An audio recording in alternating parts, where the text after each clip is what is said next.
Welcome back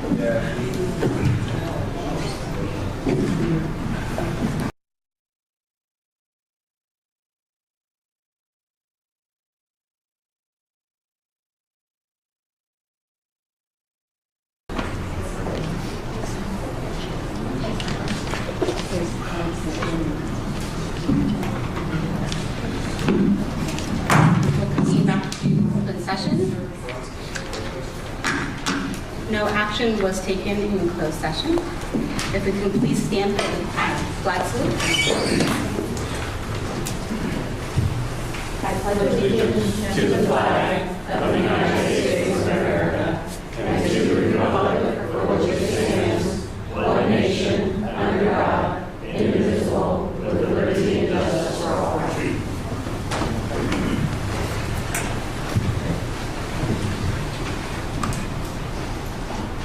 Welcome to tonight's meeting. Public comment. Please note the meeting is recorded and live streamed at www.crpusd.org. Members of the public are entitled to speak on matters not on the agenda at this time. Please state your name and address and keep your comments concise, brief, and limited to 5 minutes or less. A maximum of 20 minutes is allotted to each subject not appearing on the agenda, and a maximum of 20 minutes is allotted at the beginning of the meeting. If there are more speakers than allotted, they are each offered the opportunity to speak for an equal duration of 20 minutes. If the speaker desires to retain a full 5 minutes, they may speak during the second public comment portion of the meeting near the end of the agenda. The Brown Act restricts the board from considering any item not appearing on the posted agenda. Members of the public are entitled to speak to any item on the agenda, either immediately after the item is called by the board president or following background information provided related to the item at the board president's discretion. Each person is entitled to speak on any agenda item only once at any meeting. Although board members may seek additional information, participation in debate on any item before the board shall be limited to members of the board. Please fill out a comment card, which will be given to the board president, indicating the item you wish to address. Comments are limited to 5 minutes per individual and 20 minutes per item.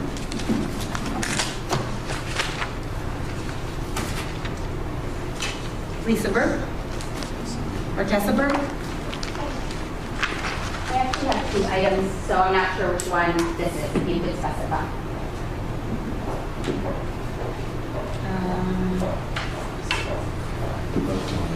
Okay. Can you specify what Benefits of not turning in work for an This is on. Hello. Hi. Thank you very much for your time. My name is Tessa Berg. I have 4 children in 3 different schools in 2 different cities. I've got a senior and a junior at Tech High and a 7th grader at Lawrence Jones, as well as a 3rd grader that goes to school in Santa Rosa. And I apologize for not having several copies of this information, but I had to.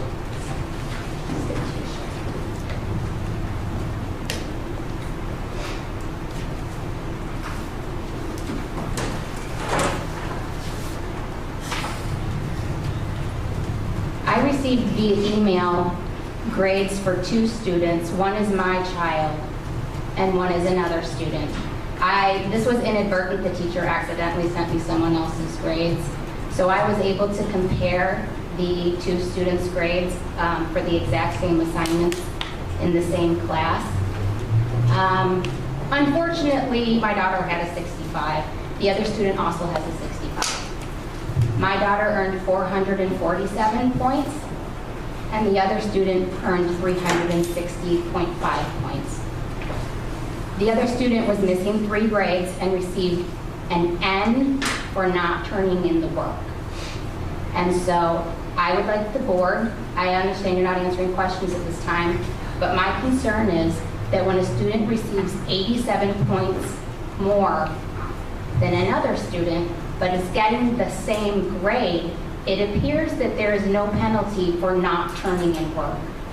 And I would like to know why students would be motivated to turn in work if it's not counting against them if they do not. That's all I have on that. Thank you.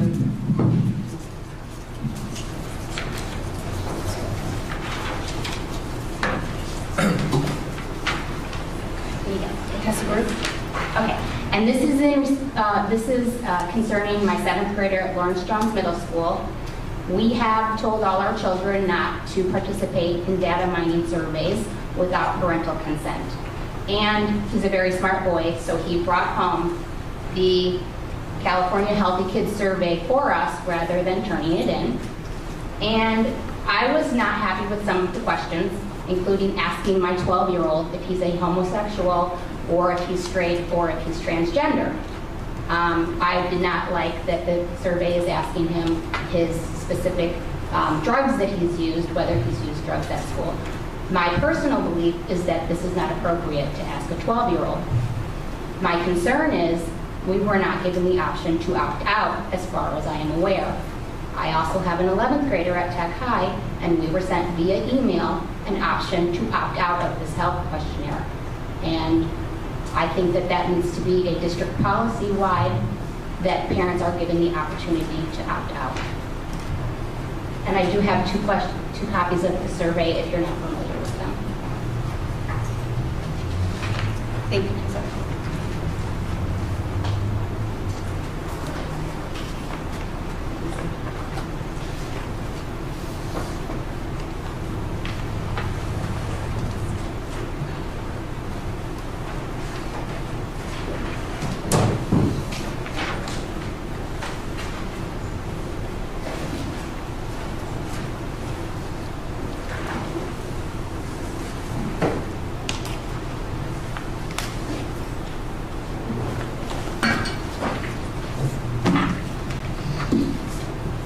I have a question.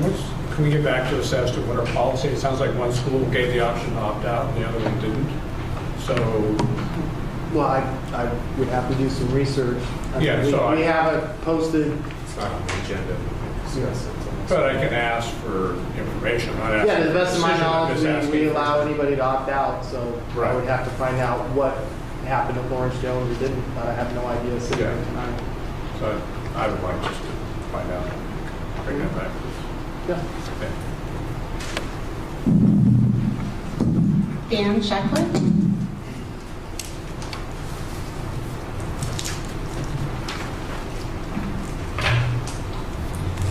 Good evening.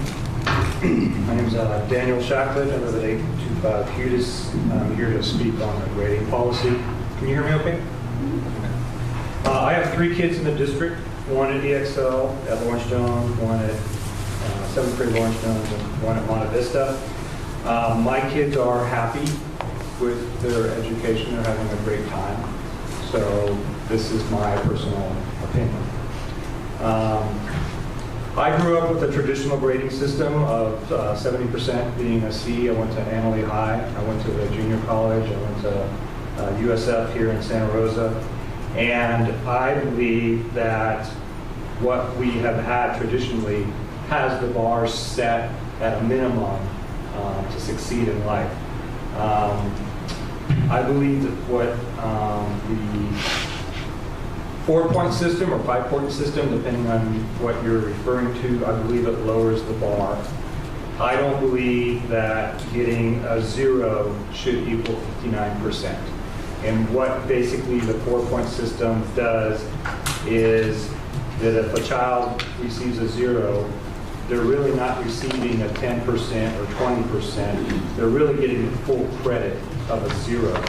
Where the philosophy is if you get a series of 0s and a series of 4s, you're going to come out with a C grade or a 2 at 70%. And when a student gets 99% consistently and then gets a 59%, or if a student is struggling at 10, 20%, those are 2 different issues and 2 different approaches to be taken to that student as to what their needs are. For instance, if a child has a grade based on attendance and they miss 50% of their classes and receive a 0, and they get a 4 for the remainder of their classes, they're going to come out with a C. I don't think any student should pass a class when they've missed 50% of the classes. I don't believe in the same vein that if a child gets a 0 on a series of tests or assignments and then gets a series of 4s, that again, if they fail 50% of the assignments, they're going to get a passing grade. And I don't think that's what we need to send our children out into society thinking that failing 50% of the time is going to get them by in life. That because they're going to receive a passing grade, they're going to get a false sense that even though they fail, they're still going to succeed. Some children are going to fail. That's a fact of life. And it's our job as parents and society to do everything possible to get them to pass. But giving them a little bump by giving them a full credit of a 0 is not the right way to go about it, in my opinion. If we have low achieving students, again, we need to do everything possible to make sure that they don't fail or have all the tools to succeed. But lowering the bar for low achieving students to make them pass is a false sense of accomplishment. I've seen these number point systems in elementary schools, but I was surprised to hear that we would do this for the middle schools and high schools. Examples of people not being able to get by in society on making it at a C level or a 2-point level when they failed 50% of their classes or schoolwork or tests is the trades, electrical, plumbing, mechanics, military. You don't get to go into somebody's home and fail the electrical or fail the plumbing 50% of the time and be okay. Nobody will put up with that. Same thing for professionals. You don't go and get a surgery and have it successful 50% of the time. Pharmacists, you want your prescriptions to be accurate 100% of the time, not 50% and still get a passing grade or a passing pharmacy prescription to yourself. A pilot can't make a successful landing 50% of the time and be labeled as accomplished. I don't feel this point system is fair to the higher achievers that we have, because my understanding is if you get a 4, you're not really getting 100%, you're going to get 90%. I think we need to support the teachers union on this. They are the ones that are spending every day with our kids, and they know what's best for our kids. No disrespect to the superintendent or board members, but they're the ones seeing and watching our kids every day. And my understanding is they do not support what is happening. There was a vast number of comments in the Press Democrat online. There was letters by the editor. There was the Facebook chatter. And I can only speak from my personal experience. I did not see anybody that came out and said they were totally in support. What I heard was there were some things that needed to be worked through. And my understanding is that's what the teachers union was asking for, is to go back to the table and start from ground zero and work this back up. I contacted the California State School Board Association, and I was told this is not a trend to go to this 4 or 5-point system, that the traditional grading system is what they recommend. I would ask that the board, among yourselves, make a motion to revisit this and have it fully explained to you as to exactly what it is the superintendent is asking. And I would think that would be best for our children to reconsider what's happened. Thank you, with all due respect. Thanks, Dan. Can I have Mahal Berger ready, please?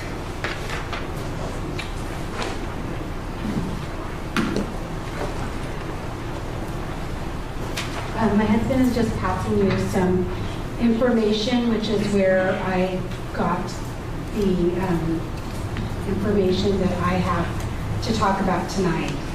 So, and that's like a timeline of the grading scale events as I know it. First of all, before I start, I'd like to thank Lef Brown. Lef, you came to Royal King's funeral. The church was filled to capacity to honor such a great teacher and union leader. Many retired teachers were in attendance, and they all commented that they were grateful to see you there as a board member to support the family and the community in the loss of Royal King. So thank you very much for doing that and coming. Last year, educators tried to invite board members to discussions at their schools. I sent the board members an invitation to the middle school meeting. Instead of a response from a board member, I received an email from Dr. Haley stating that only administrators could invite board members to schools. The end result is that no board members heard what teachers were saying about the new grading scales last year. You have but one person that you get your information from, and that is the superintendent. When our kids do research projects, we make them gather information from several sources. Otherwise, we consider their writing to be unbalanced and not representative of the information. If you would have come to those meetings at Lawrence Jones or Tech Middle School, you would have heard from a few teachers that supported these new grading scales. But the vast majority that were in attendance were opposed to changing the grading scales. Furthermore, this board is not listening to our teachers at these very board meetings. We had teachers that spoke in opposition to the grading scales at the September and October board meetings. Not one board member reached out to get more information. I heard the superintendent go on 2 radio shows and 1 TV program supporting the new grading scales. On TV, I saw the superintendent pointing to grading scales on the whiteboard in his office and extolling his support for them. But the public kept speaking out against the scales. So now, instead of supporting the scales, the superintendent claims that they came from teachers. However, I have email documentation that shows the assistant superintendent was planning to impose those new grading scales dating back to January 2015. The superintendent now states that teachers supported these grading scales. He is incorrect. The Roanoke Park Cotati Educators Association is the sole representative of teachers in this district, and we have email documentation dating back to last February stating that we demanded to bargain the effects of the grading scales. Instead of coming to the table, the district gave us the runaround and tried to assert that the new grading scales did not impact our members' academic freedom. On September 24th of this school year, RIPSIA's bargaining chair, Carly Hart, wrote a bargaining proposal from RIPSIA, which included the following. RIPSIA proposes to consult with the district regarding the ambiguities of the new district grading scales. Until such time as there is agreed upon consistency between board policy, administrative regulations, and administrative directives, teachers shall utilize their professional discretion to grade student progress. Superintendent Haley responded, "This is a management decision, not an impact. The district will ensure that there are identified administrators and teachers at each secondary site to provide assistance." On September 29, 2015, Superintendent Haley sent an email to RIPSIA's bargaining chair which stated in part, "For grades 6 through 12, the only change is the regulation regarding equal interval grading." I spoke before the board about the association's concerns with the grading scale on October 20th, 2015. I received no response or feedback from the board or the district's administrators. 2 days later, the related story broke in the Press-Democrat. In the October 22nd issue, the following quote appeared. Cotati Roanoke Park School administrators say the change reflects a national movement to encourage students to strive rather than demoralizing them with low grades that make success seem out of reach. In an October 26th letter to parents, the superintendent began to run away from the grading scale issue, stating in part, "Unfortunately, the story had quotes in it that seemed to make it appear that some of our teachers, or even myself, thought it was our policy, and that is unfortunate." He went on to tell parents, "The grading scale as shown on the front page of the Press-Democrat and referenced in their editorial is not sanctioned by the school district and was never discussed, debated, or approved by our Board of Trustees." This is not true. That grading scale was a screenshot of one of the 3 grading scales imposed at Lawrence Jones Middle School. In a November 10th letter from the superintendent to secondary teachers, the superintendent distanced himself from the grading scales when he wrote, "Unfortunately, during this process, misinformation made it into our school district organization. The grading committee that met last school year spent a great deal of time looking at issues related to grading, specifically mastery, reporting, and the weighting of an F. The final product of this committee resulted in some changes in our board policy and administrative regulation 5121, but these changes did not include using a state-mandated scale district-wide. Teachers need to be able to believe in their administrators and in their board members, and parents and kids need to be able to believe in all of us. This issue has brought shame to our district. The truth is that this administration refused to bargain with the union. They imposed this grading scale implementation on teachers, and when they felt the heat of public pressure, they cut and ran. While board members and administrators, when kids in our class make a mess, It's our job as teachers to teach them the life skill of responsibility and have them clean it up. This is a mess. We have tried to work with you to clean it up, but you refuse. Most importantly in life, when you break something, it's important to fix it. You have broken the trust that is in the community, that the community had in you. And it's your job to put that trust back together so that you don't damage our reputation further. Thank you.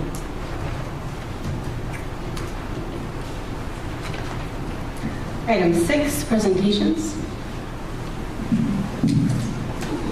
We have Mr. Greg Isom here with Isom Advisors, and hopefully somewhere traveling up Highway 101, Charlie Feinstein with Raymond James. They're going to recap where we are at in terms of our bond sales program related to 2014 bond authorization. How does this work? Maybe turn it off. Turn it off, turn it back on.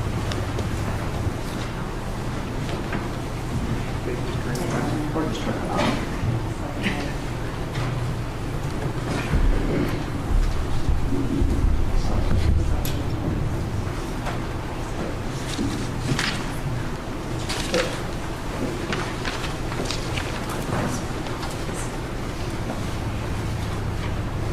Good evening. Excited to be here.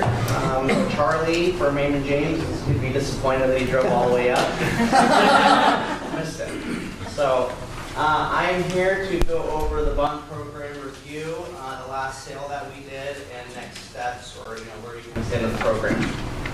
So going back to 2014, voters approved an $80 million bond. Series A and Series B bonds from the 2014 election were sold in October 2014 with a par amount of $21 million. And then this last sale that we did, the Series C and D, were just sold in November 2015 with $25.5 million, leaving us about $33.5 million. Some good news, and I'll explain why, is that the district anticipates this final bond sale to occur in 2017. When we originally set this plan out in 2013/14, I think we were looking at about 2019. So that is some great news that the district will be able to receive its funds sooner rather than later. On page 4, this is just the bond sale highlights. So the bonds were sold through a negotiated process with Raymond James on October 26th and 27th. If you guys recall how it typically works on that first day, we kind of go over a preliminary scale on what we think the interest rate environment should be for those exact bonds. And then Raymond James takes those bonds into the market with those established interest rates, and then we make some tweaks based on where investor interest is. Okay? So $25.5 million in current interest bonds, no tabs. True interest cost of the 35-year financing was 4.1%, which is pretty dang good, which means $25.5 million in principal with $28.8 million in interest, with a total ratio of about $1 in principal to $1.3 in interest. For a 35-year current interest bond deal, that's pretty dang good. On page 5, this just gives you a graph on kind of when we somewhat started the process and monitoring the interest rate environment. And you can see where the district sold its bonds on October 27th. I'll give your CBO, Ann Barron, all the credit. She said, I really want to price bonds on October 27th. I don't know why she said that. But you can see what the interest rate environment has done since that day. So congratulations, Ann Barron. Save the district probably She's really tight with the feds. What's really unique, though, I mean, it was a pure one. But the he was being a realist. I think they need a new we bond. monitor. But really, the fact that we're able to price on the 27th compared to even like today probably saved the tax base, a couple $100,000 in unnecessary interest costs. So that's great. So bond program next steps. As I said, you got about $33.5 million remaining in unissued bond authorization. We're expecting it in fall of 2017. So the debt service constraints, as we recall, we have that $49 per $100,000 assessed valuation tax rate. We're probably going to use a combination on this last sale, current interest bonds and capital appreciation bonds. With assumed borrowing costs, we gave a little bit of a buffer. Because as I said, we sold bonds at about 4.1%. We're going to assume that rates will rise probably in the future, so we're assuming 4.6%. Using assumed assessed valuation growth of 3.5%. will get us all our money in 2 years, so that will save the cost of issuance and unnecessary fees. And one thing to consider as well, on this last bullet point, you'll see the 3.5% assessed valuation. Part of the reason why we're able to kind of accelerate the sale of bonds is because your tax base has grown so dramatically in the last 2 to 3 years. I think it grew at about 7% and 5% in the last 2 years. As I said, when we were assuming about 3.5%, pretty conservative. So that's why we're able to move that up. If your tax base continues to grow, let's say 5%, 6% in the next 2 years, it'll come at a lower cost as well. Maybe you can even move it up a year earlier depending on what the tax base does. So your tax base is really healthy right now, and I'm excited that we'll be able to shave off one of the bond sales and combine it into one final one. On this last page, we went over AB 182, I want to say a year or two ago. This is just the parameters when it comes to selling bonds with what the state legislature had passed, and all your bonds have followed within the state guidelines of selling bonds. So overall, it was a great sale for the district, and so far the program has worked out pretty well. So looking at the future with the fall of 2017, so that the tax years that are going to occur between now and then, we'll have new tax base information in the summer of 16, and then again in the summer of 17, or late summer, early fall, correct? Correct, yeah. So generally, Sonoma County releases its tax base assessed valuation anywhere from July to September, just depends on how much is going on. So we'll have a very good idea, probably around this time next year, you'll get another update on where your tax base information is and what the assessed valuation has done, and give a status of where you stand, with the ultimate goal of thinking, quote unquote, that the following year, with the next round of assessed valuation that we get from the county, that you'll be able to sell those bonds. Right. So at this point, in terms of what we're looking at, it's a pretty conservative look at assessed valuation of 3.5%. That's lower than what we've experienced lately. But of course, if we all knew what was going to happen in the future, we would be embarrassed, and we're not.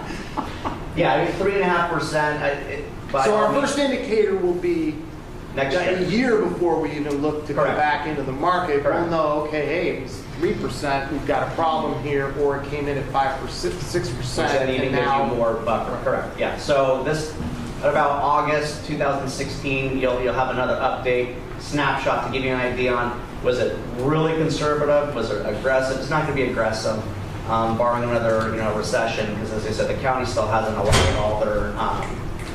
Hey, Charlie. You can just turn around and go. I'll go Step up to the podium. No, so yeah, exactly. In a year's time from now, we'll know exactly where you stand. As I said, if you grow at 5%, in essence, that already bought us for 2 years to get us to fall 17, and everything's going to be perfectly fine. So barring another recession, you should be able to get your $33.5 million fall 2017 at this time. Right. Questions for me or Charlie? Yeah, good work right out right now. Thank you. You've done a great job. Great job. Appreciate the service that we've gotten, and Maybe you good should luck hire driving Van back Buren. down 101. Not that we don't want to lose her, but maybe she. The tea leaf reader, thank you. Thank you. Thank you. Did you want to add anything, John? Hollister to Kotani is not what you want it to be. Well, thanks for dropping by. Yeah. Thank you. Safe drive. Thank you. Item 7A, Student Board Members Report. Start with Mr. Kenneth Shinn. All right. So last month, the Interact Club at Tech High held their Friday Fright Night, and it was really successful. They ended up donating all their money to this charity called the Thirst Project, and this foundation aims to help people get clean drinking water and helps build infrastructure to sterilize water. And also this year at Tech High, we changed the shadowing system for 8th graders that want to see Tech High, and it's much more streamlined, and it allows shadows to experience their school without having to have to spend the whole day out of school. Following the success of our homecoming, our ASB has decided to plan another dance. We're currently in the works, but it is expected to be around January or February. and the theme is going to be something like a throwback to the 1900s. In addition, we are thinking about doing some events to lead into our winter break, such as game nights or ice skate nights, and hopefully these will be just as liked by the students. Our fall season for sports has just ended, and our fall sports banquet was last week, Tuesday. And here are just some recaps on the highlights of all the sports. The boys soccer team made a great improvement from last year. They went from 1 tie and all losses to a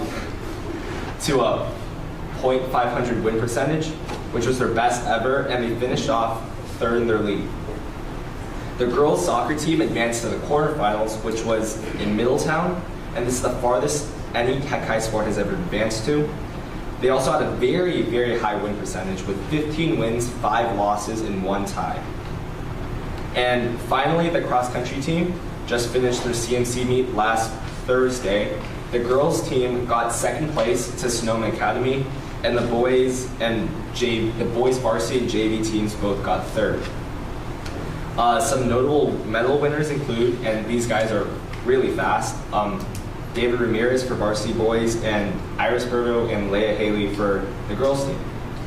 And the volleyball team won 8 games this season, which is what they told me.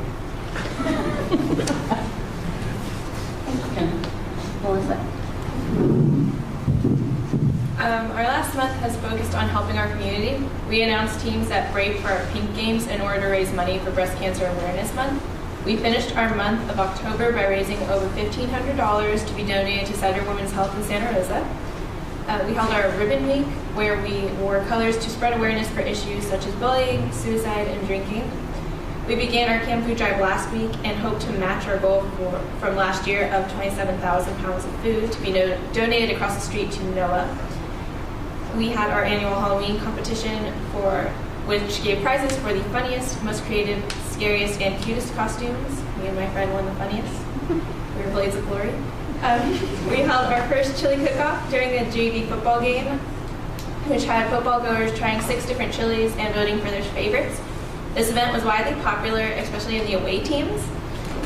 We held our football senior night, and our spirit commissioners decorated the stands with the boys' numbers, names, and handed out cutouts of the players' faces, which was a new fan favorite. ASB is planning upcoming basketball season Spirit Days. Our first game against Annalee on December 7th will have a hippie theme. We are excited for our boys soccer because they moved up a division, so they are part of our winter sports now, and we are planning crew games for them as well. We are preparing for our Winter Spirit Week and the rally. The theme of the rally is musicals. For our airband skits in the rally, the seniors have chosen High School Musical, the juniors have chosen Grease, the sophomores have chosen The Lion King, and the freshmen have chosen Hairspray. And we are excited for the next few very busy weeks. Thank you, Melissa. Item 7B, receipt of official correspondence. We've received a letter from Sonoma County Office of Education. Item C, board member reports. Trustee Brown.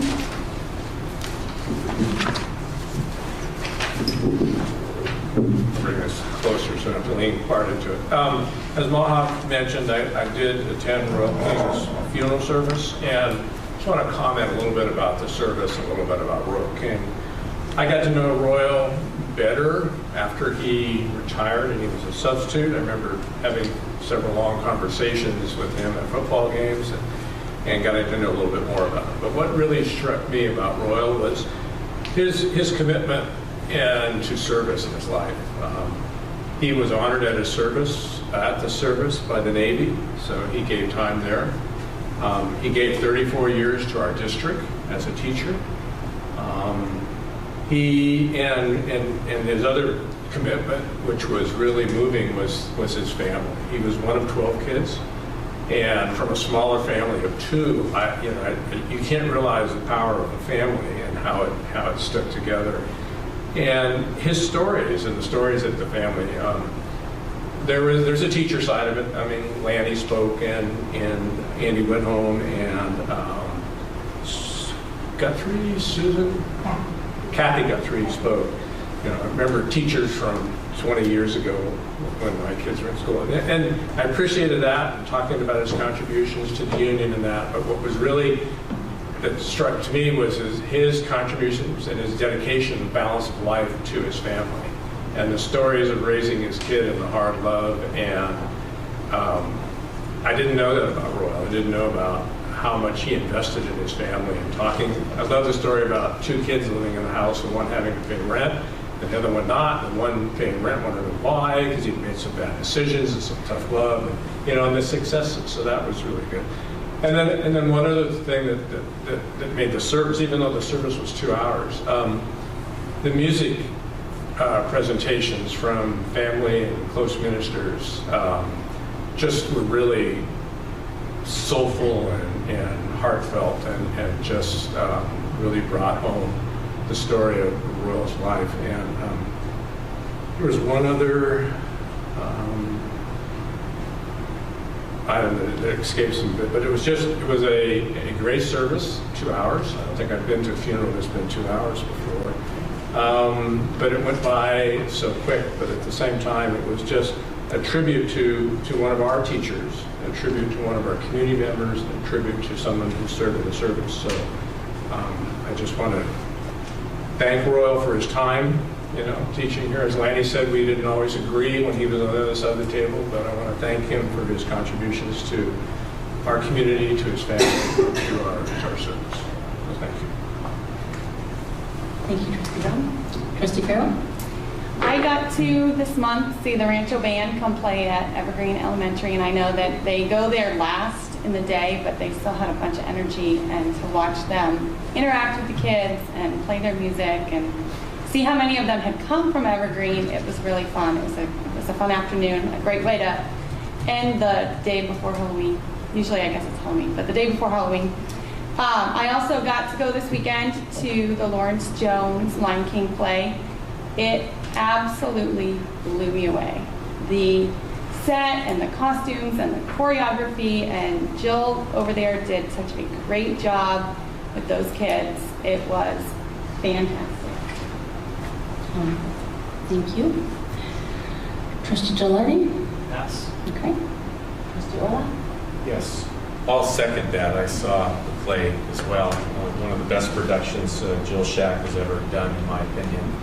I think she had over 30 actors involved, and community members from the high school acted as volunteers with lighting and sound, and it was amazing, absolutely amazing.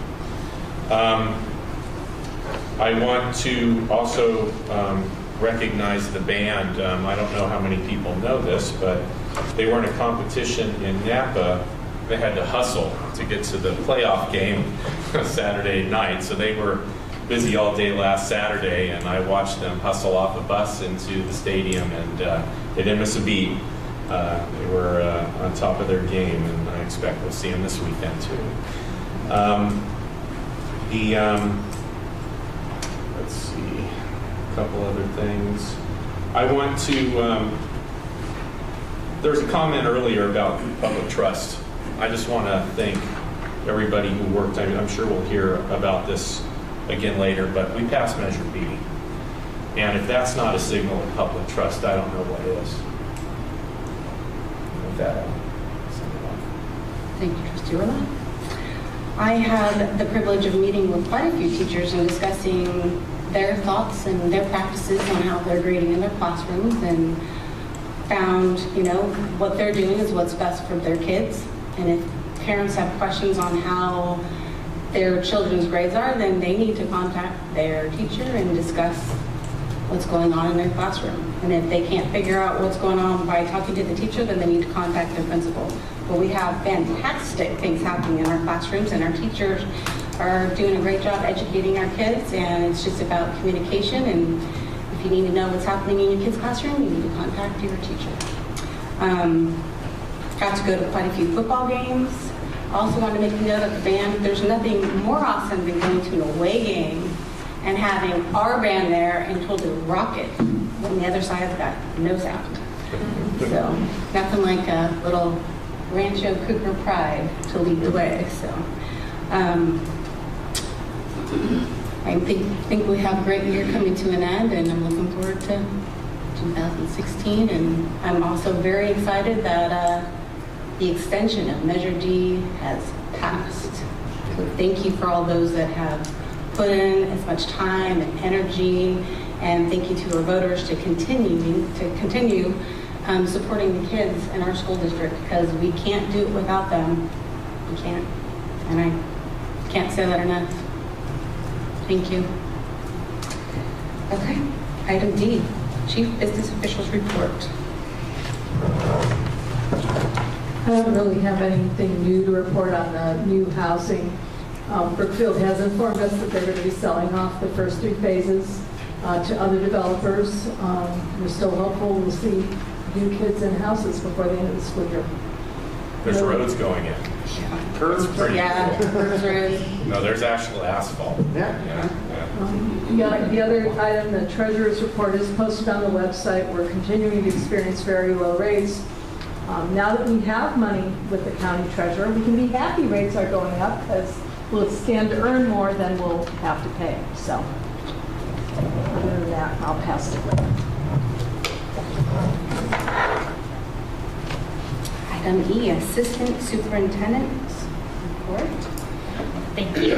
I don't have a ton to report just yet, but I really want to thank everybody. The last couple weeks have been fabulous. Getting to listen to a lot of folks, really going to try and make it out to all the school sites, and again, be a good listener. And I just want to thank everybody for making me feel so welcome here. It's been wonderful. Thank you. Welcome. Superintendent's Report. Yes, on the agenda we have the Committee to Protect Cotati Rohnert Park Schools. When this agenda was being prepared and ready for you this past week, we did not have the final results available, the official final results. We have received those, and so at your December board meeting, you'll have that on the agenda for you to receive the official results from the county. But we do now know that the final result is 68.3%. It's always very difficult to pass the threshold of 66.7 required by the state constitution for a parcel tax. So really 68.3 is considered a landslide. There was a time we had hopes and dreams of maybe getting to 70%, but that dream is 8 years away. Hopefully never. With that said, we have with us tonight Susan Adams. I've asked her to come to the podium. Susan has been either chair or co-chair of the Committee to Protect Cotati Rohnert Park Schools now through 3 elections, beginning in 2012, in 2014, and this year. And we've asked her to say a few words on behalf of the committee. Thank you very much. I'm honored to be with you here this evening to celebrate our successful Yes on Measure B campaign. I'd like to thank everyone in the room tonight, including our student reps, who attended committee meetings, solicited and gave campaign contributions, took pictures, made telephone calls, collected endorsements, walked precincts, placed signs, both large and small, and of course we have the help of a world-class political consultant, Joy Tatarka of TVWB, and our fantastic team. Special thanks to Maha Gregoretti, president of the Rohnert Park Cotati Educators Association, and the members of her union. At Maha's invitation, Pam Stafford and I attended a RIPSIA board meeting in early September. We came seeking an endorsement, a monetary contribution, and sorely needed campaign workers. We were freely given all 3. As I reviewed my records, I found 45 teachers at least who participated in phone banks and in handing out flyers during our final weekend Get Out the Vote efforts. The help we received from the admin team, as they're called, was also invaluable. Many of you are here tonight, and I thank you for lending our committee your generous time and talents. I counted among our volunteer callers and precinct walkers nearly every single principal and member of the admin team. I'd like to thank Trustee President Jennifer Wilterman for hosting call nights at her office, placing lawn signs and handing out Yes on B flyers. Thank you to Trustee Tracy Farrell for help in placing signs and in handing out flyers, and to her husband Patrick, who spent hours helping place large signs. Thank you, Trustee Mark Orloff, who diligently represented the board during every meeting and made phone calls during our campaign. And thanks to Pam Stafford, whose deep knowledge of all things political in town rounded out our core campaign team. Special thanks to Dr. Haley, Ann Barron, and Minnie McKeon, whose tireless efforts to pass Measure B nearly dwarfed my own. When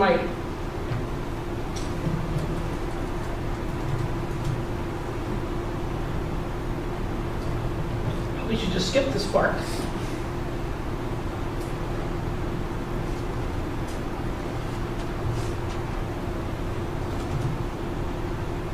Take your time.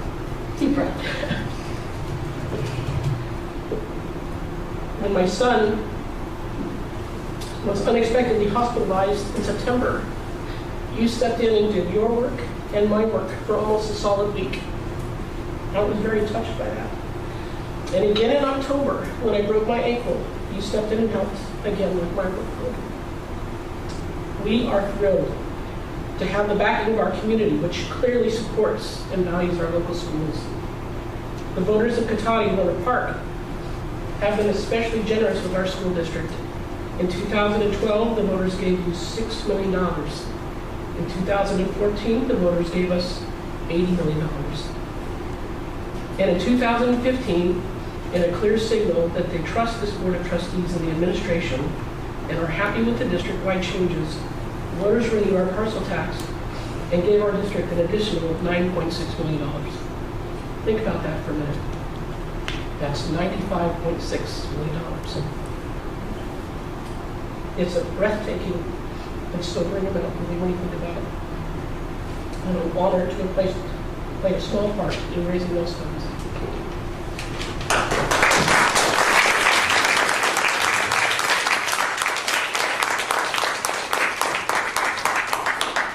Do you have any questions?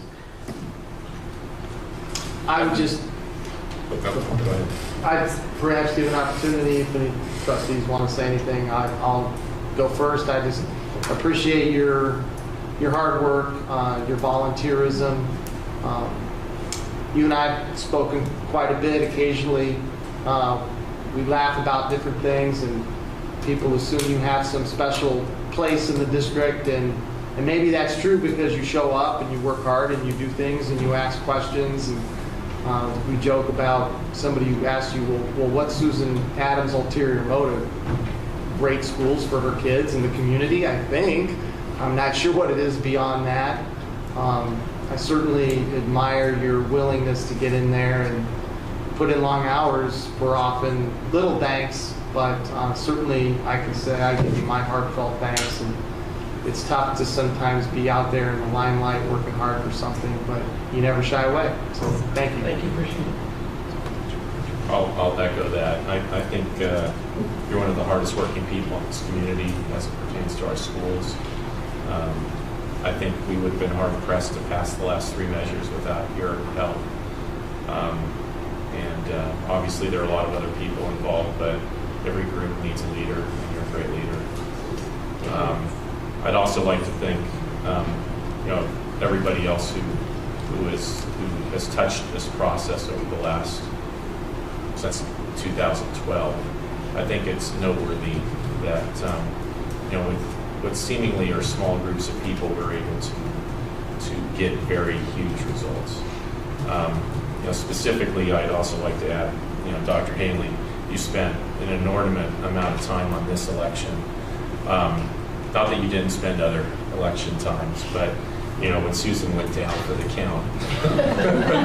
I mean, it's the law of three, it's not only her two sons and herself going down with medical issues. I saw Dr. Haley walk numerous precincts, host numerous call nights, in addition to others, and quite frankly, I don't think we would be where we're at today without the two of you. And I thank you. Can you beat that? It's all about roots. The ones you come from and the one that you're embedding. And you're just making the roots stronger for our community. Thank you. Thank you. And I know, Jennifer, you had a lot going on this summer, a family wedding, and then Founders Day, and the day after Founders Day, I don't remember calling you and saying, all right, let's get going here. You just showed up the next day and started helping. And that was just really, really impressive. Thank you. Okay. We've been doing quite a bit of work revising our website. Maybe at an upcoming meeting we can pull it up and walk through it. It's a pretty major revision that we've gone through working with School Wires, which is now owned by Blackboard. We joke about that, but we find these companies that get bought by other companies quite frequently. Blackboard seems to be one of them. And in the past, we did quite a bit of revising of our board policies. One of them involved the website and marketing. And we've had it on the back burner, but one of the things that we wanted to do is go out into the community and work with school-related local businesses that might be interested in marketing through our website, which could bring in some funds for our school district to turn around and put back into our marketing budget and just showcase these types of local companies. We finally took it off the back burner, we put it on the front burner, and we decided to work with a new local company called Fundemonium, which has a very strong community and school connection. It's a place for kids to go and have fun doing things, Fundemonium. And we've met the owner, I've met the owner through the Chamber of Commerce, and the school district's a member of the Roanoke Park and Cotati Chambers of Commerce, and I do sit on the Roanoke Park Chamber of Commerce board. So we decided that was a good place to start. So Mr. Jones and I have been working with Fundemonium to see what's the best way to market with them and what's the right pricing to charge with them. And when we have all that figured out, we'll give other local companies the same opportunity, as long as there's a real strong school connectedness and appropriateness for that particular company. So that's something we think is a nice connection to the community. And then I believe in the agenda, or we're handing out a draft of calendar regular board meeting dates for 2016. This is something that will be part of your organizational meeting in December, but just so you have a planning document between now and then. This calendar is based on replicating the 2015 calendar, so if that looks appropriate, you let us know. If you have suggested changes now, that's fine. If there's anything, if you want different calendars prepared for you before December, let us know, but our default would be to present to you in December this calendar unless directed otherwise.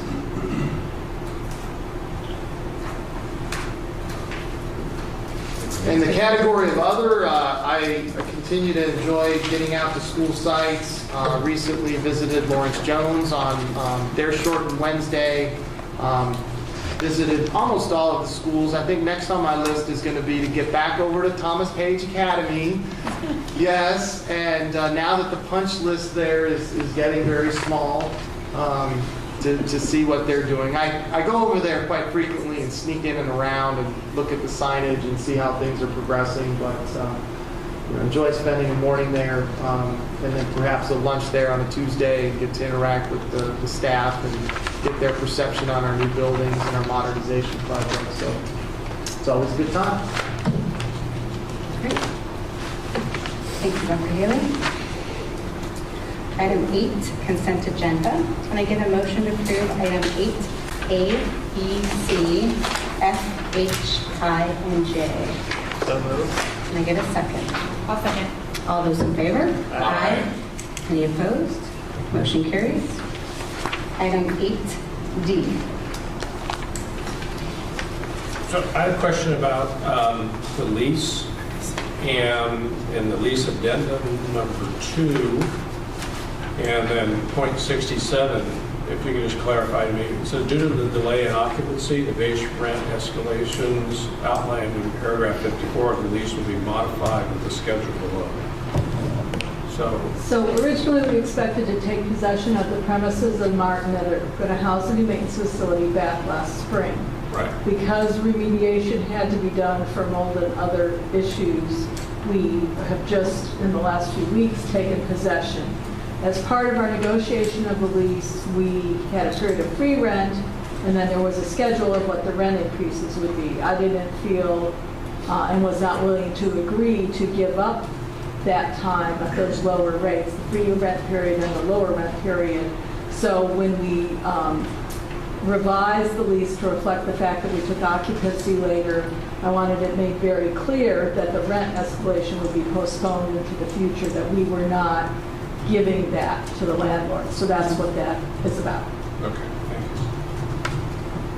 Can I get any other questions? I move we ratify the amended lease agreement for Martin Avenue Maintenance and Operations Facility. I'll second that. All those in favor? Aye. Any opposed? Motion carries. Item 8E, ratification of agreement for legal services with Orbach, Swartz, and Henderson LLP. So this agreement, I have questions about this. This agreement with this legal firm, which I looked online, their support construction. So I assume that they are going to support all construction or just the tag building? Very limited. It will not be the tag building. The attorney at Dennis, Oliver and Kelly that we had been working with on our lease-leaseback documents and our other facilities documents left Dennis, Oliver, Kelly and went to this firm. We were midstream with the contract for the maintenance facility, that construction contract. And it seems simpler and cheaper to finish with Glenn Gold, that's his name, than to get someone else at Dennis, Oliver and Kelly up to speed. Our expectation is that we will complete that transaction with him. It will be very low cost. I think we just got the invoice and it's about $1,100. And then our future legal work will be done by Dennis, Oliver and Kelly, who represents the district in most other matters except special education. So then will this agreement then expire after that's completed? Because this says, or will we keep this open for the future? We have other law firms agreements with that if we never use them, there's no cost to the district. I understand that. I just, just to make sure, because if you do the rates change and that, and then usually when I do professional we would get service, an annual renewal. Right. Okay. And then the fees from this would be paid for out of the bond. Correct. When it's related to a specific project, the bond fund. Just as the leaseback legal fees also were paid for in the bond And there's so the attorneys left one firm and went to the other, so there's obviously, if they're doing the work, there's no client privilege thing that says that they can go to one other business, and start and finish the work. They don't have any problems with that. There are no problems. Dennis, Oliver, and Kelly is aware of what we've done, and we're not have no interest in making a conflict issue out of this. All right. Save money. Yes. Okay. Any other questions? Can I get a motion to ratify the agreement for legal services with Orbach, Huff, Swartz, and Henderson LLP? So moved. Can I get a second? Second. All those in favor? Aye. Any opposed? Motion carries. Item 8G, ratification of agreement with School Works, Inc. for developer fee study. So questions on the developer fee study. I realize you have to do this to increase your rates and improve that. So first question, how does this affect the current housing on University Square? Do they have a set rate already? They do not. Okay, so that answers that question. Right. And the Our timing goal is is to get it moved up. the state allocation board is scheduled to act. They, every 2 years, have to review the rates, the maximums, and decide whether they can be increased or not, and it's based on inflation and other things.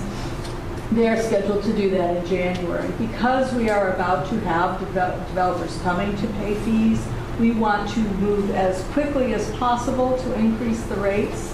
And that means there is a timeline where we have to have public notice and public hearings, and the board has to take action. So assuming that we're able to raise rates, it's like a 60-day process. Well, we don't want to leave any money on the table by being tardy. So the goal here is to be ready and for them to have the study basically ready to go. The state allocation board acts, they can plug in the information, and we'll have an item to bring to you in February that will enable us to raise the rates appropriately. Okay. So you said the magic word, leaving money on the table. Will they give us a map of what our boundaries are in this study, or is that, will that be not part of that? That is not part of what Okay. the developers do. We have that. Okay, because I'd like to get it, because as I see the hotel going up next to Home Depot, I just cringe that that still might be part of Bellevue. Which the It Oxford is. Suites paid developer fees. So No, there's Oxford There's Suites are- different, I can, if you want to meet with me sometime, I can show you a pretty detailed line of where the district boundaries go. That area is interesting on the west side of the freeway. Because I thought when they built Walmart, those fees went to That went to Bellevue. Bellevue. I didn't know how far that, if that encompassed Home Depot. Yes. Or it does, but it doesn't include the hotel that's right If you next to look, it. if you look along, it's not Labatt, is it Labatt off of Doug. Commerce? Doug. It comes from the west to the east. It gets to Commerce, and it goes along the west side of So Redwood Commerce, Drive. and it makes, or is it Redwood- Redwood Drive? Redwood Drive Not on the Commerce is on the west other side. side, Yeah, Redwood Redwood. Drive, and it kind of hugs along that. But I'd certainly be happy to show you that. You know, I believe, Tracy, you're on the boundary committee for the county now. That's On what? Trustee Wiltermuth. Oh, Wilton or something. Okay, I didn't know, I know a lot of it. And there's never any meetings for that. And Aaron and I have always, you know, in the history of, you know, on the board, you know, screamed that these boundaries don't follow our city, our district boundaries. So consequently, when you see certain developments going in, we don't always get those fees. That's very Correct. frustrating. So I'm just bringing that up again. I'd like to see a new map, just so I can be more familiar with it. And then whenever we can, I think Peter's our county rep, I think. So if I ever see Peter, I will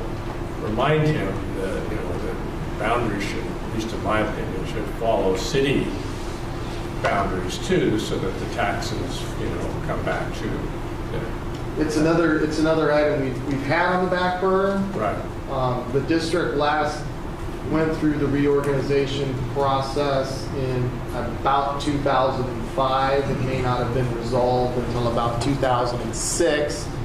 And that was land transfer primarily on the eastern side of the school district, along Keyser and that area over there, but, well, where the university district is.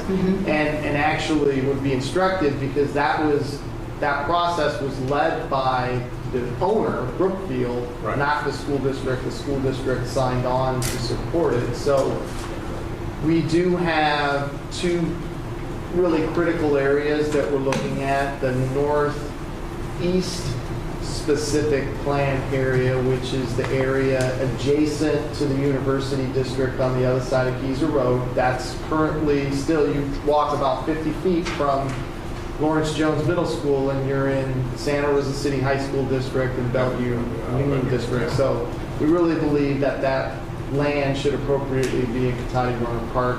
And then there are some other issues on the other side of the freeway in that area that you mentioned. Just need to keep that alive. Absolutely. It's revenue and it's important. It's a never-ending battle. It is. Move we ratify the agreement with School Works Inc. for developer fee study. Can I get a second? I'll second that. All those in favor? Aye. Any opposed? Motion carries. Item 9. Anything on 9? Educational services. Nothing tonight? Item 10. Personnel services. Can I get a motion to ratify personnel action report 1516-4A?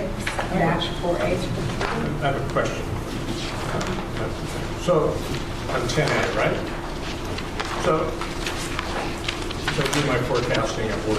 The fiscal note here, cost of the changes listed on the attachment are planned in this year's budget. How do you plan this in the weeds? Leave of absences? I mean, do we have a set amount of money set We do aside? estimate and budget for that. Pardon me? We estimate and budget for that. For long-term substitutes, we do. We have some historical averages of, here's normal sub costs. We allocate roughly 8 days per certificated FTE of the positions we get subs for. And then we know over time, we have two kinds of disabilities, if you will, that lead to absences. We have maternity leaves and we have other medical that's typically experienced by our older employees. And we have some historical norms, and we know that we will have long-term sub needs above and beyond what our normal allocation is, and we budget for that. Do we ever, I did the same thing at work. I mean, I had a firefighter break his leg this last week, and it's like, Another one. that cost me a lot of money, you know, not only just because of the nature of public safety employees. Do we ever go over budget in any of these categories? So if we did, then we would really kind of have to amend budget, or it wouldn't, you know, how do you do that if we're out of budget? It says the costs are listed on this year's budget. So we adjust the budget every month, and we do look at these trends. I mean, primarily our major reporting periods, first interim, second interim. First interim for substitutes, you're adjusting it saying, okay, we might have a slightly different number of FTEs than we built the adopted budget on, so have I got enough allocated for all those people? By second interim, we'll kind of have a pretty good handle on what our experience for the year looked like. And if we say, wow, we've had way more long-term subs, which happened, I want to say about 5 years ago. I was still my first couple of years with the district, and I went to Wade and said, what is going on with long-term subs? Well, it was a year where we had a lot of maternity leaves, and we adjusted the budget. You know, partway through the year, we increased the budget. You have to find somewhere to get it. For this year, we have enough fund balance that we would be okay. So a petty request, could you add on there, you know, our plan in this year's budget, and then the appropriate budget adjustments will be done if we go outside of the budget that's planned?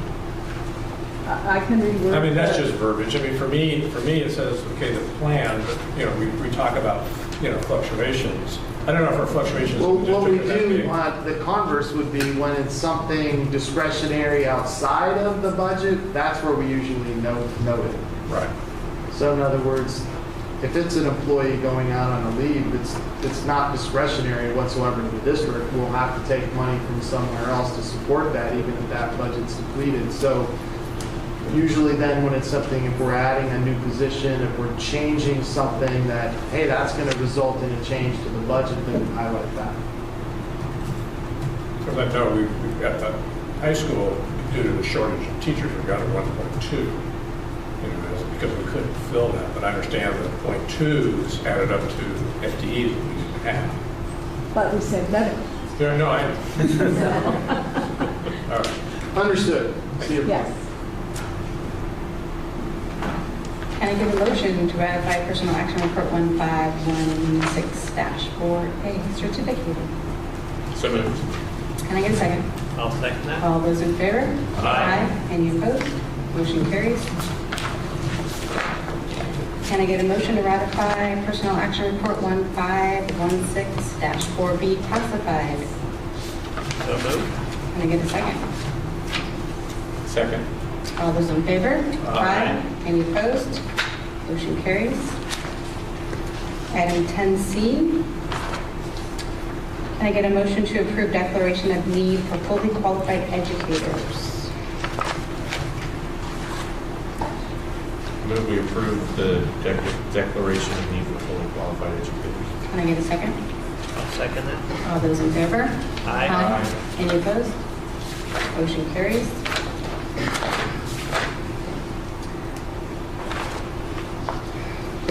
Item 11A, Business and Operation Services. So as promised, a new pot of money, another plan. We are required to have the two-step process for this plan, so you're not being asked to act on the plan tonight. We're just presenting it to you for review. You could direct us to do something different, and then we'll bring it back in December for you to approve the plan. Just to review history briefly, when we adopted our budget in June, the one-time money from the state was all going to be unrestricted. The district would have the ability to use it on whatever the board decided. When the final state budget was enacted in July, a deal had been made taking part of that unrestricted money and putting it towards educator effectiveness. Well, we had already built our budget knowing we were going to get that money, so our plan for the money is to use it for things we were already going to do. And they're what's listed on the spreadsheet. Number one is beginning teacher support, the BITSA program, and pre-intern support for some pre-interns we have.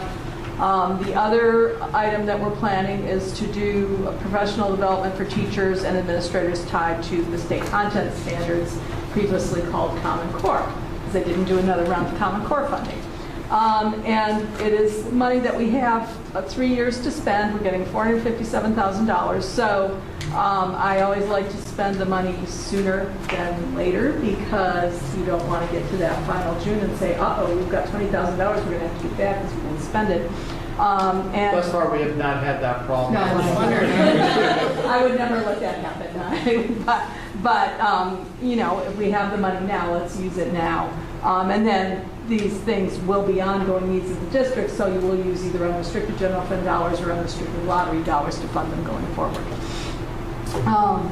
And just to point out, this is only a small portion of what we spend on professional development. We use a lot of Title I and Title II money, Title III when it's appropriate, because we understand that instruction is changing and we need to support our teachers. We can't expect it to just hop into their heads without them having time to work. Any questions? The question is, how's it, that's broken out, K through 5 and 6 through 12, is this equally or more? We don't look at it that way. Beginning teachers can come at any grade level, so we've never really tried to say by grade level. The Common Core money is, the allocation for Common Core really will be working with Julie to say where do we think the greatest need is of things we haven't done yet. And it may be something for all teachers, it may be something for a particular area of focus. But this is only one small slice of what we spend on. So I just didn't know how this was administered. Do the principals say, you know, I get X amount of this pot? This is all handled at the district level. Okay. So the BITSA program and the costs associated with that are all handled at the district level. The professional development piece would just be part of our coordinated planning. That does involve the principals. Okay. All right. Thank you, Superintendent. Item 12A, fiscal update and planning. On item number 1, we don't have a lot tonight. That'll really be next month when we look at our first interim report. Parcel tax update. We have stopped referring to measures D, measure B, measure B again. So for simplicity's sake, and for planning purposes, although when you're campaigning, one doesn't like to say parcel tax, but just for district purposes, we will refer to the parcel tax and we will refer to bond authorizations rather than measures, because that has gotten very confusing. So the last time maybe you'll see it would be measure B, which did pass, and Susan Adams from the community and the Committee to Protect Toddy Runner Park Schools did indicate, you know, it's somewhere around $9.6 to $10 million, probably closer to $10 million over the life of the 8-year extension. Anytime a new parcel's added, so some amount of math could be done in the university district if that turns out to be somewhere around 1,800 parcels. That'll generate a lot of new dollars for the school district. There are other potential areas in the district that, as they come online, become new parcels and are subject to the tax.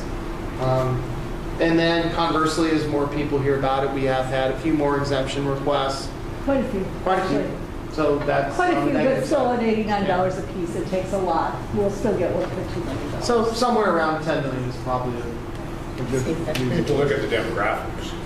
Some of us are getting. Yeah, into that, yeah. But of course, many of our seniors choose not to apply for the exemption because they. We're still under what we had originally estimated. And in terms of working, you know, to use a colloquialism, not leave anything on the table, I think we got it pretty close. I can remember sitting and whoever was in the room back in 2012, and yeah, we need $350 a parcel. And Charles said, yeah, that sounds great, you're not going to get it. That may be what you need, but that is not what you can get. So reality. I think it's great that we see some improvement, hopefully that stays in place with the state economy, and that these dollars can really enrich the educational experience for the students in our school district. And $89 is a reasonable amount, and the extension of 8 years does give us some time to really plan ahead and not have to come back to the voters right away, because it's 8 on top of the remaining 2, so really it's 10 more years. And I think the biggest thing that's from the standpoint of first interim is that we will now be able to include that revenue in the 3rd year. So 2017-18, it makes it very comfortable. Makes our multi-year projection We will have for positive the county look much better. And for some years to come. On item number 3, we had talked about the GASB 45 trust planning. We do have all the documents, we just haven't had time to review all of them. And I suspect, I can just say right now, we won't between now and the December meeting because of the short timeline. So we'll probably bring those back to you in January as a more reasonable estimate. That doesn't impact us in any way. We haven't had this in the past, and so as we budget for this school year and look to the future, even if we just start with a small amount, or even if we just get the accounts open, that's a start. Facilities update, we really are at the punch list level with all of our projects. If Principal Peterson's smiling, that tells us that they're punching down on the punch list. We see smiles, so that's good. And then really the big planning item right now, and for the district, we're just in a waiting period, is the Theater Academic Gymnasium building. That's in the process of going to the Division of State Architect. As we firm up all of those plans that are required by DSA, that gives our general contractor much better leverage to go out and start looking at their subcontractor community and what the bids are likely to be. But we probably won't have firm pricing information, I would say, probably until January or February, and that's predicated on both the responsiveness of DSA and how many changes they might be requesting. A building of this size, a project of this size, we can expect that DSA is going to make changes. So I have a question. Now, on the warrants, there was a check for $250,000 to the state architecture. That's the Not plan cheap. check. I was not happy with that. That is ridiculous. Well, It is. That's ridiculous. It's But, not, I mean, it's not negotiable. yeah. So is that based on square footage? Is that based upon project? Is that going to go, is there going to add, if they're going to do changes, are they going to, that's kind of. Yes, it can be more. I won't say We've things about experienced that ADA other before. stuff. Yeah. So, And it's not the ADA anymore. I learned at RESIG last week. It's now the ADAAA because the What's the law's been extra? modified. Don't- So more requirements. so it could be more than the 250. Quite likely, I would say. Unfortunately, The state takes a big cut. That's, when we talk about soft costs, that's a big one. Right. and you know, it's not like you can say, well, I'd rather go to the state of Arizona to get my plans for that. Well, I'm just saying, we must have costs. I didn't see it when we did Thomas Page, but where there's Yes. similar cost out there. Obviously, then cuts into our bond fees. Okay. Depending upon the type of project, so for instance, most of the work at Rancho Cotati didn't generate a lot in terms of DSA fees. Right. They take some look at, because of the scope of work, at patent travel and that sort of thing, and making sure we're ADAA compliant. At Thomas Page, there was much more DSA oversight of the interior work of the new buildings and then also patent travel, but not on the scale of this building.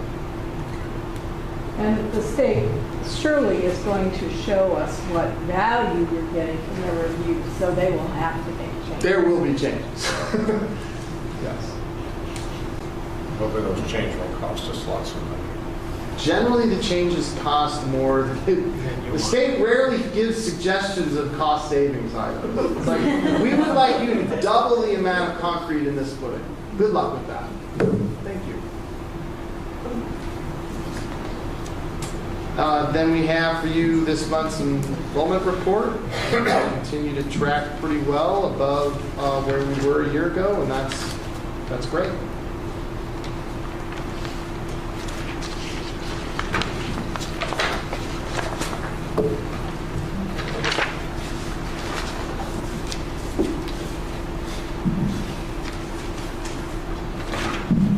Item 12B. So when the city first contacted us about this, I got excited because I thought, extra money.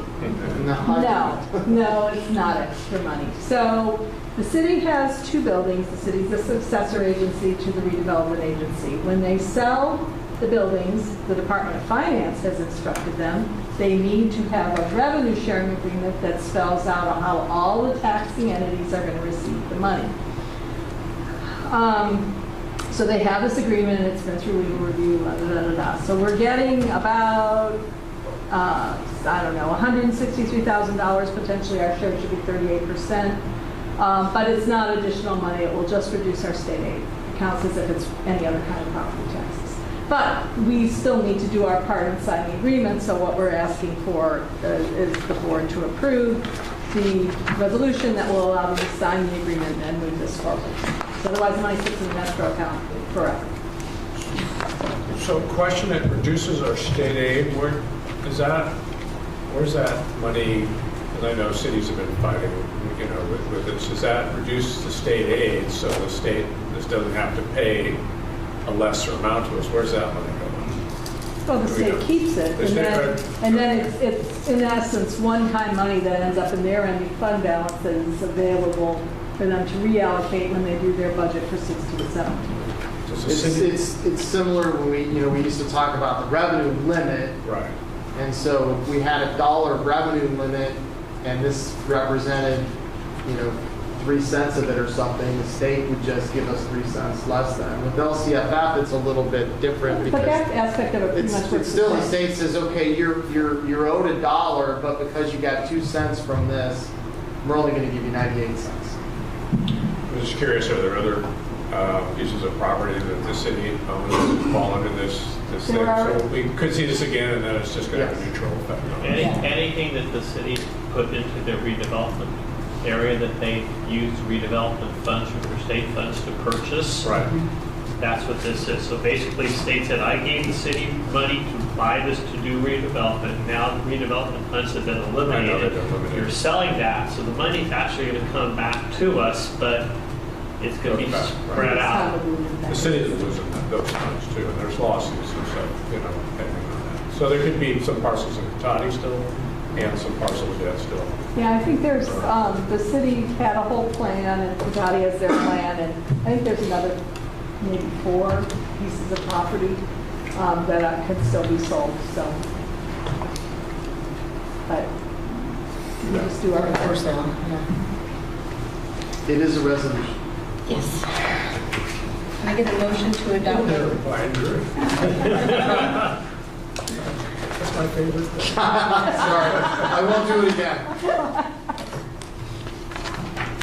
I move we adopt resolution authorizing and approving a revenue sharing agreement between the city of Warner Park and the district. I'll second that. Trustee Brown? Yes. Trustee Carroll? Yes. Trustee Gelari? Yes. Trustee Orloff? Yes. Trustee Wilfred? Yes. 21 years, you learned something. Pardon me? I said in 21 years, you learned something. 88. Not to be confused with average daily attendance. No. But I built it first.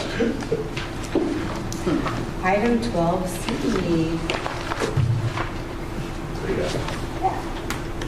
So you need to call the item and open a public hearing. Okay.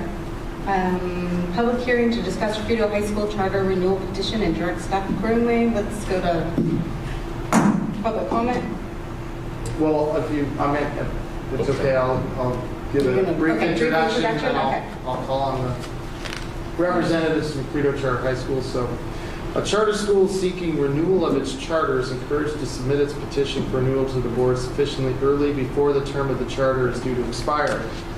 We received the original charter from Frito High School approximately 5 years ago, so this would be the appropriate time to be looking at its renewal.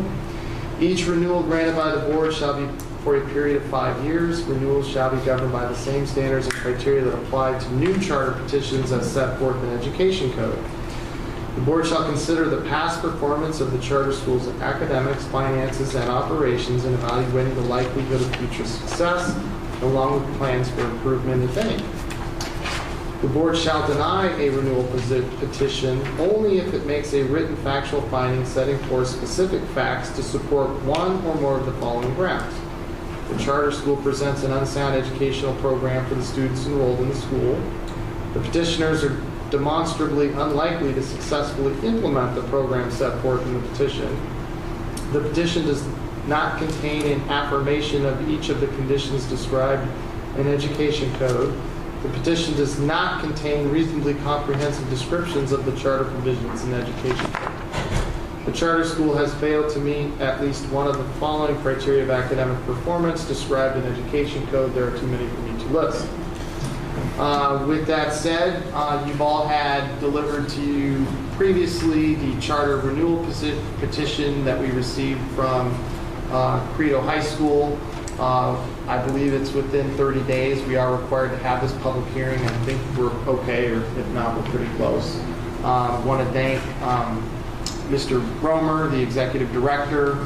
He's been very cooperative with the district in supplying us with documents. And with that, I'll call him to the podium, and you can share whatever, in whatever order you are going to Our board share. president, Maria Okay. Martinez. I will call board president Maria Martinez to the podium. Thank you very much. It's nice to see you all again. My name is Maria Martinez, and I have the honor and the pleasure of being a Credo parent and the board president for Credo High School.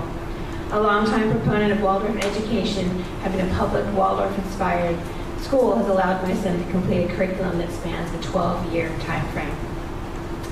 5 years ago, 29 students embarked on a new adventure, the first public Waldorf-inspired high school, previously just a vision of a dedicated group of educators. Birthing the vision into reality can bring with it labor pains. Having lived through many of them, I can attest that creating Credo has had its share. But with eyes on the future and sleeves rolled up, we persevered. We grew stronger. More students came, 177 currently. We became accredited. Curriculum was developed, ultimately meeting UC A through G standards. Waldorf feeder schools sent more students, excited and enlivened by this dynamic approach to learning. We graduated a class and enrolled a record number of freshmen this fall. We've reduced our startup debt and have begun to accumulate a reserve. A strong foundation is being set. Time, perspective, and effort have all helped. I'm excited about the future of Credo as we take our next step and transition to a new site. I am certain more students will come, and that we can keep our commitment to nurturing independent, critical thinkers who will lead and change the world. We so need them in these times. I look forward to continuing as board president, even after my son graduates next June, to be a part of this amazing school and the people who keep striving and working to manifest this original vision. I very much appreciate the sponsorship of Cotati-Werner Park Unified School District and ask that you approve our charter renewal. Thank you very much. Thank you, Maria. My name is Chip Romer. As Dr. Gala said, I'm the executive director at Credo. And I want to thank you for believing in us 5 years ago and for giving us a second breath 2 years ago, and ask that you'll give us 5 more years to serve more students as we go forward into the future. I would just want to highlight a few things that answer some of those criteria for approving a charter renewal. One is a sound educational program. We have existed for 2 years during when API was assigned. In our first year, 11-12, we had an API score of 822 with a statewide ranking of 8. And in 12-13, an API of 853 with a ranking of 9. In 13-14, as you remember, there was no standardized testing. And last year, 14-15, we did the CAST test, and 57% of our English language arts students met or exceeded standards, and 44% of our math students met or exceeded standards. I'm not especially proud of those, but they are actually higher than the state averages and district averages. We intend to have a college prep program. That meant that We hope for all of our students to meet A through G requirements to be qualified to apply to the university or Cal State systems. Granted, we've only graduated one class, but 94% of those graduates met the A through G requirements. Of those students, 45% were awarded a state seal of biliteracy in Spanish. This year we added Mandarin to our program. As Maria said, we are fully WASC accredited. We will go for renewal next year. The longest accreditation for a new school is 3 years, which we were granted. We've had 70 plus courses approved by the University of California. And we were invited to University of California's ELC program, which guarantees admission to the top 9% of graduates to a University of California campus. And we also were invited to a Passport to Sonoma State program that guarantees acceptance of all Credo graduates who have met A through G, who have a 3.0 GPA or higher. So I hope you will agree with me that we have established a sound educational program. Two, are we likely to succeed? Academically, as per what I just brought to you. In governments and administration, we've had board stability since 2013. Maria Martinez has been our board president since that time. Patty Yardley is our vice president, and board members Sam Turner and Kelly Hennessy and Jim Freed. So Jim has been with us for about 18 months, and the rest of them for since 2013. Everyone has just signed up to stay on for another term.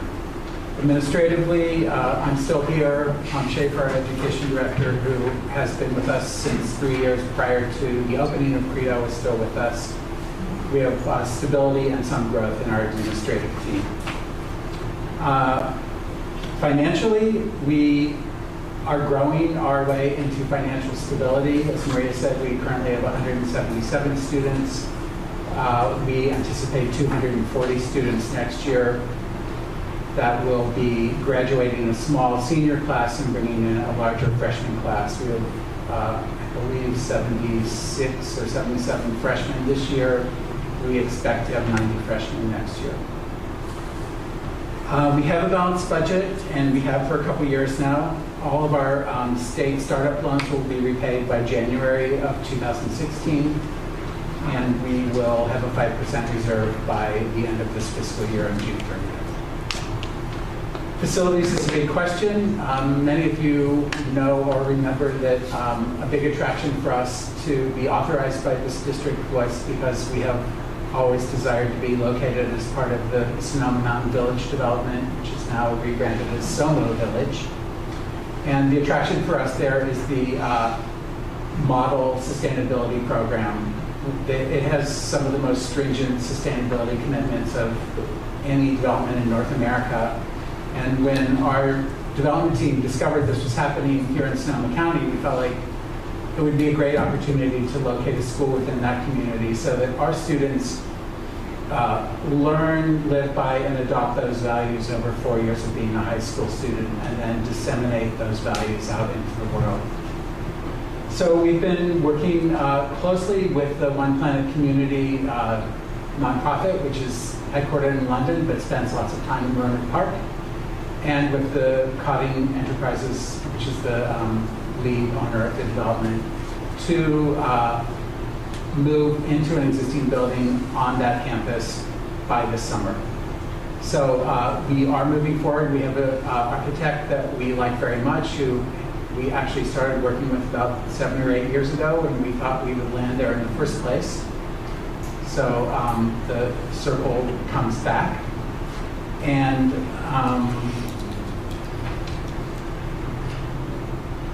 we're in negotiations with the lease. Can't really talk about the specifics of that, but we're hoping to secure that shortly, and I will share updates with the superintendent and staff. So that's really all I want to say, unless I can answer any questions, but I want to thank you for your support in the beginning, in the hard times about 2 years in, and in the more pleasant and positive years since then. Let that pleasant, positive success continue for us. Thank you. And Michael Escobar, who's our student council president, would like to speak for a moment.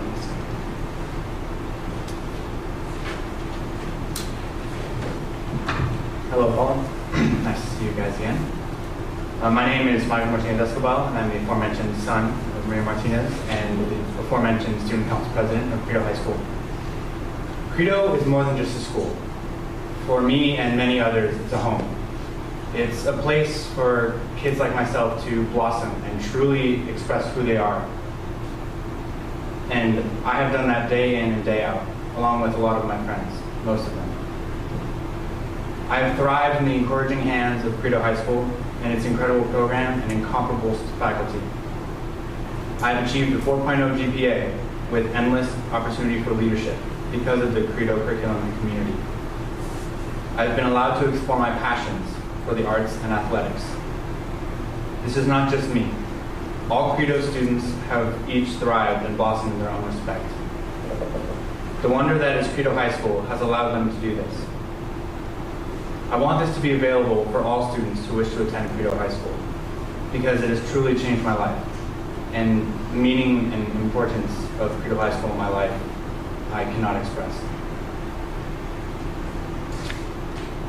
I trust that the leaders of Credo High School and you, the protectors of the Cotati Runner Park education, can work together to let this amazing program thrive as we have in the past.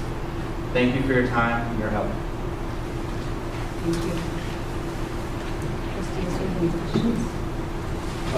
I just want to say I appreciate the relationship that Maria, you and I have worked on over the last couple of years, and I think that as a result of that over the last couple of years, we've been able to come to agreements and talk candidly with each other as to where Credo's going. I'm happy that your financial situation has improved, and you know, as I attended your last graduation, it's quite an event.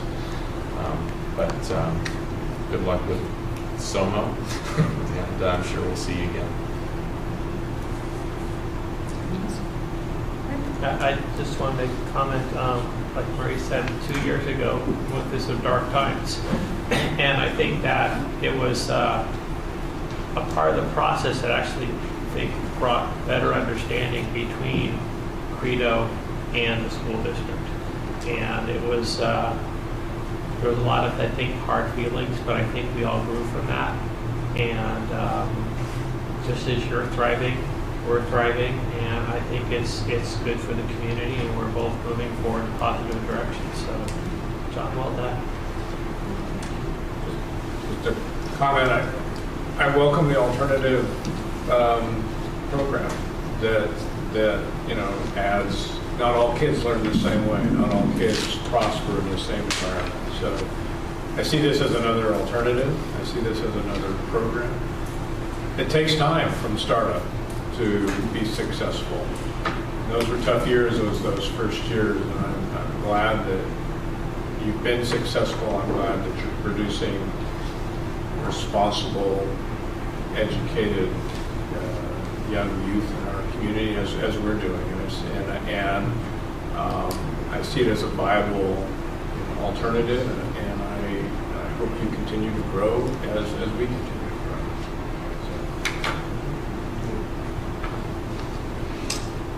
Yes, I do want to thank Mr. Romer for being very communicative and timely with the renewal position and his willingness to come in and meet with staff and make any revisions. We really haven't needed to make many revisions, and I think that shows the thoroughness that they put into the process.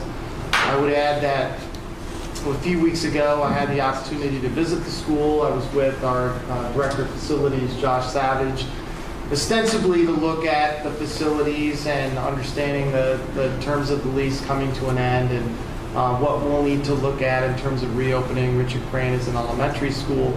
But of course, the secondary purpose was just to see what the campus life was like, what the campus life was like, and how things were proceeding. And I can say, as someone who's visited in the past, it was a very different experience. And I think with the staff you have, with the number of students that you have, you've come a long way in 5 years. And so I'm sure they'll have the opportunity to continue and succeed, and I do think it's probably a great match to be out at Soma, which I'm sure has to be ADAA compliant.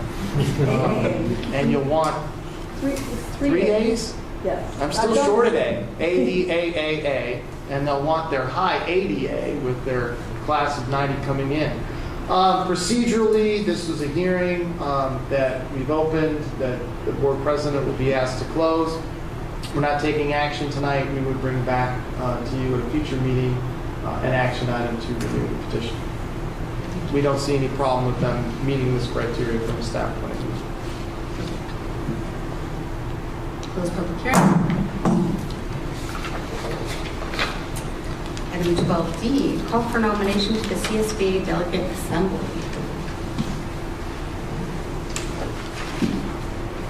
Would you like to be on this issue? Delegate Assembly? Yes. I think it would be great. Well, you know, you have till January 7th to get that, think it over to the next meeting.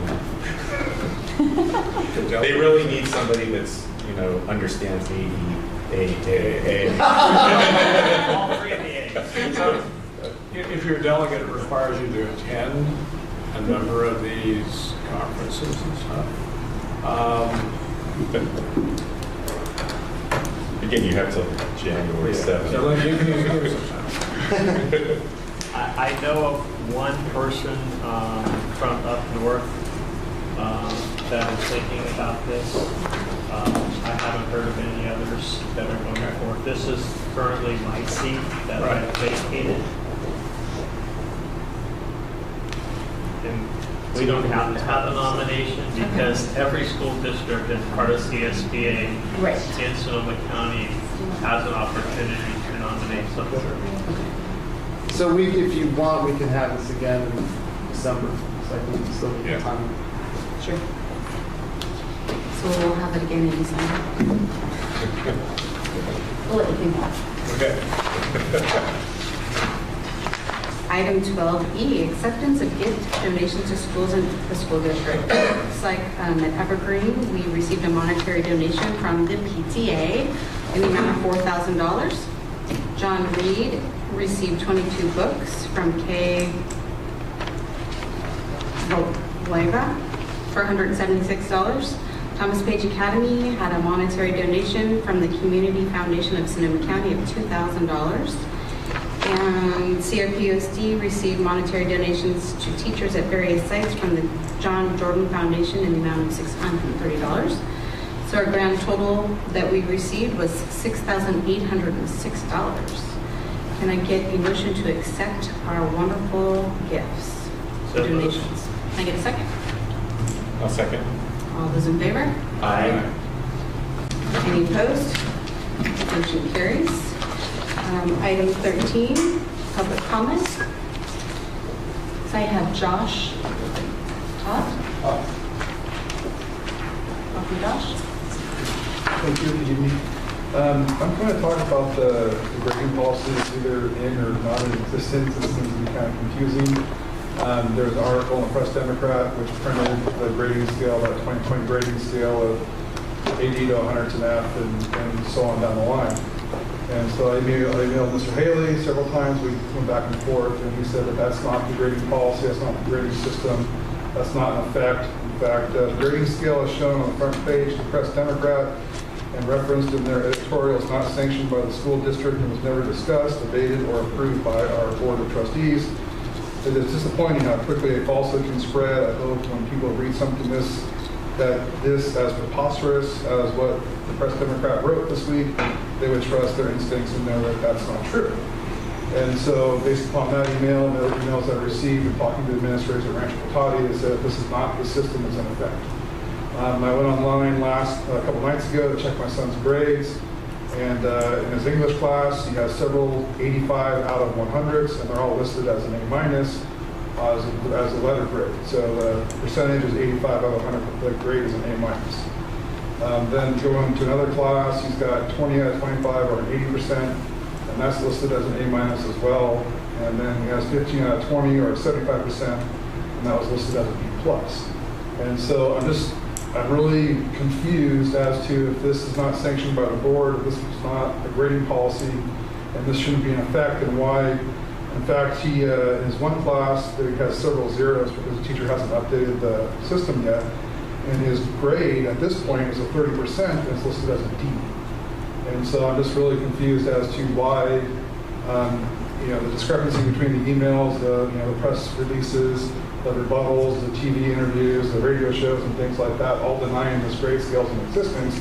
But when I look at it online for my son's grades, that it is in existence. And so I got an email back today from Principal Carter, and trying to explain some of it, but again, I'm not getting it. She was saying that this is in other words, letter grade remains an accurate reflection of the teacher's evaluation and the challenging coursework. So I heard, wasn't able to do it earlier, but I saw online one gentleman asking for a resolution with the board to discuss this, but we can do this. I'd like to ask the same thing, if there can be some clarification from the board as to what the grading system is and the scale that will be used for our children. Thank you. Item 14, any future agenda items any trustees would like to bring to our meeting? Okay, not seeing any. Adjourn our meeting. Thank you for coming.